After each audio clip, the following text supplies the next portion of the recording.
टंडोजाम ज़रिए यूनिवर्सिटी जे शागिर्दनि जो यूनिवर्सिटी में कोरोना जा केस ज़ाहिर थियण बावजूदि इम्तिहान कैंपस में वठण ख़िलाफ़ एहतिजाजी मुज़ाहिरो। इम्तिहान मुल्तवी या ऑनलाइन वठण जी घुर।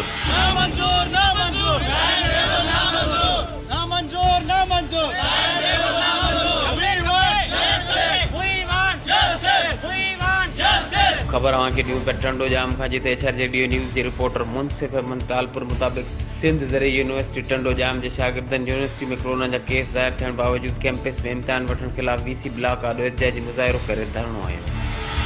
इन मौके ते शागिर्दनि मीडिया सां ॻाल्हाईंदे चयो त यूनिवर्सिटी में कोरोना जा केस ज़ाहिर थी रहिया आहिनि पर इंतिज़ामिया पारां कैंपस में इम्तिहान वठण वारी होड़ ते क़ाइमु आहे। हिननि जो वधीक चवणो हो त इंतिज़ामिया पारां SOPs लाइ को बि क़दम न खयो वियो आहे ऐं सभई शागिर्दनि ऐं शागिर्दणियुनि जी सिहत दाव ते लॻल आहे। हिननि घुर कई त यूनिवर्सिटी जा इम्तिहान कुझु वक़्त लाइ मुलतवी कया वञनि या ऑनलाइन वरिता वञनि।